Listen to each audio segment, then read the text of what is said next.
కథ ఏదో కల్పితమేమీ కాదు, ఇది నిజంగా జరిగిన ఘటన అంటారు ఆ గ్రామవాళ్ళు. గ్రామం చివర ఉన్న ఒక పాత మర్రి చెట్టు కింద రాత్రి 10 గంటల తర్వాత ఎవరూ వెళ్లరట. అది బేతలపురం అనే చిన్న గ్రామం. గ్రామం చివర పెద్దదిగా, బలిష్టంగా 100 ఏళ్ల నుంచి నిలబడి ఉన్న ఒక మర్రి చెట్టు ఉంటుంది. ఆ చెట్టు దగ్గరికి వెళ్లిన వారు తిరిగి బతికి రావడం చాలా అరుదు. అక్కడి పెద్దవాళ్లు చెబుతారు, అక్కడ ఓ తలలేని మహిళ ఆత్మ తిరుగుతుంది. ఆమెను చూసినవాడు తన ప్రాణాన్ని కోల్పోతాడు అని. ఆ గ్రామానికి కొత్తగా వచ్చిన ఒక జర్నలిస్ట్ అఖిల్ హారర్, మిస్టరీలపై ఆర్టికల్స్ రాయడం అతనికి ఇష్టం. గ్రామవాళ్లు చెప్పిన కథలు విని నవ్వేశాడు. ఒక చెట్టు కింద దయ్యం ఉంటుందా, అది తలలేనిది అని ఎగతాళి చేశాడు.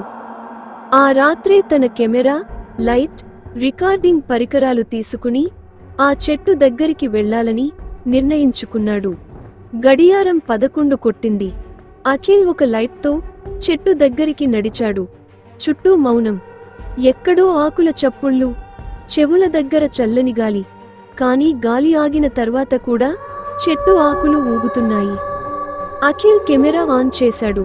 ఇదిగో, ఇది ఆ మర్రి చెట్టు. ఇది ఒక అబద్ధమని రేపు ప్రూవ్ చేస్తాను అని రికార్డ్ స్టార్ట్ చేశాడు. అప్పుడే వెనుక ఒక స్త్రీ నవ్వు వినిపించింది. అతను వెనక్కి తిరిగి చూశాడు. ఎవరూ లేరు. కాసేపటికి చెట్టు కింద ఒక తెల్లని చీర వేసుకున్న మహిళా శరీరం కనిపించింది. ఆమెకి తల లేదు. అయినా భయంకరమైన కేకల శబ్దం వినిపిస్తోంది. అఖిల్ శరీరం గడ్డకట్టిపోయింది. తన చేతిలోని కెమెరా కింద పడిపోయింది. అతడు పరుగెత్తి పోవాలని ప్రయత్నించాడు. కాని కాళ్ళు కదలలేదు. ఆమె తన వైపు నడుస్తోంది. రక్తం కారుతున్న మెడ, శరీరం చెట్టు నీడలో కదులుతోంది. నువ్వు ఇక్కడే మిగలాలి అన్నట్లుగా ఆమె చేతిని అఖిల్ వైపు చాపింది. గ్రామం లోపల మరుసటి రోజు ఉదయం ఆ చెట్టు కింద అఖిల్ కెమెరా దొరికింది. అందులో చివరి రికార్డింగ్ ప్లే అయింది. కెమెరా స్క్రీన్లో అఖిల్ కేకలు, పడిపోతున్న శబ్దం మరియు చివరిగా ఒక తలలేని మహిళా నీడ కనిపించింది.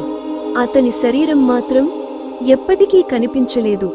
ఇప్పటికీ ఆ గ్రామం వాళ్ళు రాత్రిళ్ళు ఆ చెట్టు దగ్గరికి వెళ్లరు. ఎందుకంటే ఆమె ఇంకా అక్కడే తరువాతి బలి కోసం ఎదురుచూస్తూ ఉంది.